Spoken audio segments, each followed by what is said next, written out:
From space, we plunge down through the clouds toward a city that many people call the Paris of South America. But this city has something Paris does not: a tango accordion that can strike up on any street corner, and a football rivalry fierce enough to tear the whole city in two every single weekend. This is Buenos Aires, the capital of Argentina, and the beating heart of the team they call the Albiceleste. Back in 2022, they set out from here and carried the World Cup trophy all the way home. And at this tournament, they battled their way to the final once again. So sit back, follow the World Cup, and let us meet this capital of tango and football. Buenos Aires sits right at the mouth of the Rio de la Plata, staring out at a sheet of brown water so wide it looks just like the sea. This is one of the great port cities of South America. More than a century ago, ship after ship of European immigrants came ashore on these very banks, and to this day the locals still call themselves porteños, the people of the port. They walk fast, they talk faster, and they will argue about absolutely anything, with the restless energy of the docks running through their blood. There are no mountains here, and no beaches either. Instead, this city took a river and a harbor and turned itself into South America's front door to the world. Three landmarks define the skyline. First, the Obelisco, a stone needle 67, 5 meters tall, raised in just 31 days back in 1936. Whenever Argentina wins, celebrates, or simply gathers, it all happens right here at its base. Second, the Avenida 9 de Julio, named for the country's Independence Day. At its widest, it runs a staggering 14 lanes across, one of the widest avenues on the entire planet, with the Obelisco planted squarely in the middle of it. And third, the Plaza de Mayo, the historic heart of the city, ringed by the pink presidential palace and the old cathedral, where the pigeons easily outnumber the people. One widest road, one tallest needle, one oldest square. Together they form the very skeleton of Buenos Aires. This city was actually founded twice. In 1536, the Spanish planted their flag here for the first time, only to be driven straight back out. They returned decades later, and that second attempt finally took root. What truly made the place explode was the great wave of immigration at the end of the 19th century, when Italians and Spaniards poured in by the boatload. The accents you hear on the street today, the smell of the cooking, the shape of the buildings, almost all of it came out of that single melting pot, half European, half South American. Down in the La Boca district lies Caminito, a little street of tin houses splashed in red, yellow, blue, and green, painted from whatever leftover ship paint the poor immigrants could find. And it was from docks and alleys exactly like these that the tango was born, moody and burning hot, just like the city itself. Then there is the food, which is a very serious matter here. The Argentine asado, whole cuts of beef laid slowly over glowing coals and washed down with red wine, is one of the great rituals of the entire country. Add a gourd of mate, the bitter green tea passed hand to hand through a single metal straw, and you have the highest form of hospitality an Argentine can offer a guest. And to the north lies Recolta, a completely different face of the city, an elegant old quarter of grand avenues and marble, where some of the most famous names in the nation's history now rest. Fast streets, slow afternoons. This is a city that truly lives out on the pavement, one long conversation at a time. Now to the football, and the first of two great temples. In the heart of La Boca stands the home of Boca Juniors, nicknamed La Bombonera, the chocolate box. It earned that name from its strange shape. 3 stands rise steep as cliffs, while the 4th is sliced flat against the road, looking exactly like a box of chocolates. It was built in 1940 and holds around 57,000 people, but the stands sit so close to the pitch that when the crowd jumps, the entire stadium shakes. The fans say it does not tremble, it has a heartbeat.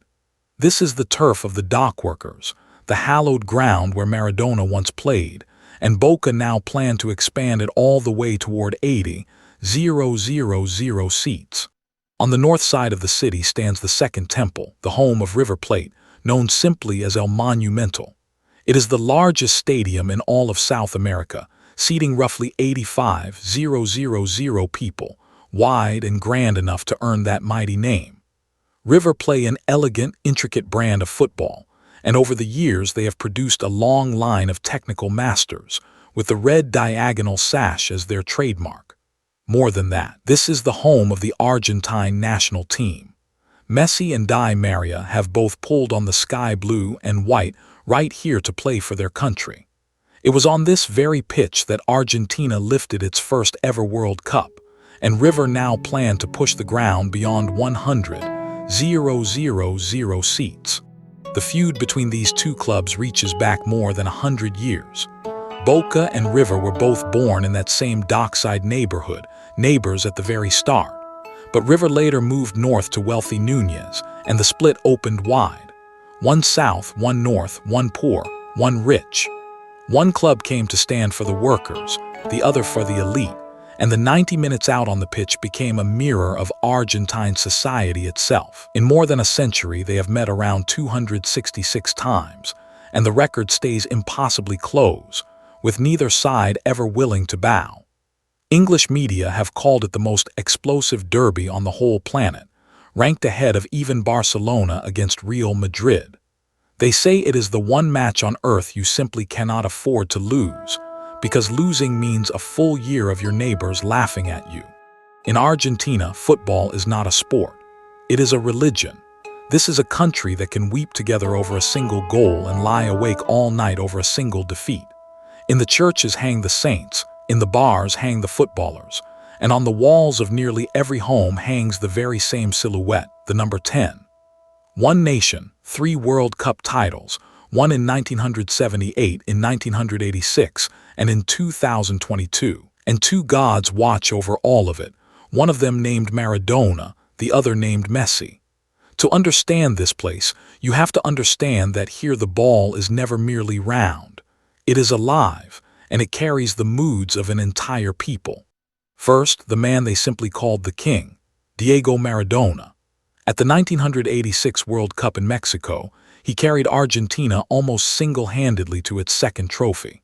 In that tournament, he scored what many still call the goal of the century, collecting the ball near the halfway line and slaloming past defender after defender, more than 60 meters of pure genius that left an entire stadium stunned. He was not tall, but he was a god to the poor, a kid who kicked his way up out of the mud of the shanty towns to become the pride of a whole nation. In 2020, he passed away, and Argentina grieved as one. But the fans will tell you he did not really leave. He simply moved upstairs to keep on watching the football from above. The one who took up the number 10 was Lionel Messi. He was born in 1987 in Rosario, a city in central Argentina, a small, frail boy who could somehow glue the ball to his feet as if by magic. He played for the national team for well over a decade, falling short at the final hurdle again and again, doubted and mocked, yet never once letting go of the captain's armband. Then in 2022 in Qatar, he led Argentina into the final and struck twice against France, bringing home a World Cup the country had waited 36 long years to hold. In that instant, the line running from Maradona to Messi was finally, perfectly complete. His hometown of Rosario sits on the Paraná River and remains a genuine football factory, turning out star after star from its rough dirt pitches. This faith has its own anthem, a song called Muchachos, which simply means the boys. The melody came from an old Argentine rock tune from 2003, but in 2021, an ordinary fan rewrote the words into something new. Boys, now we have hope again. The new lyrics sing of Maradona up in the heavens, cheering Messi on, and carry a tender thought for the young men who never made it home. And so the song rose up from the streets to the stands, from the stands into the dressing room, until it became the unofficial anthem of the entire nation. When 80,000 voices sing it together, grown adults break down and weep, because this was never really a song about football. It is a song about hope. The Argentine fans have a name for themselves too, La Dos, the 12th man. 11 players take the field, and the diehards up in the stands are the 12th teammate, the one without a shirt. The idea traces all the way back to 1925, when one devoted supporter followed his club on tour across Europe and was hailed as their 12th man. Ever since, the big drums, the giant flags, and the choruses sung so tightly that not a single word slips out of place have been their trademark. Lift your eyes across a full stand and you can see it. Thousands of scarves raised at once, tifo banners spilling from the roof all the way down to the grass, a rolling ocean of sky blue and white that never once sits still.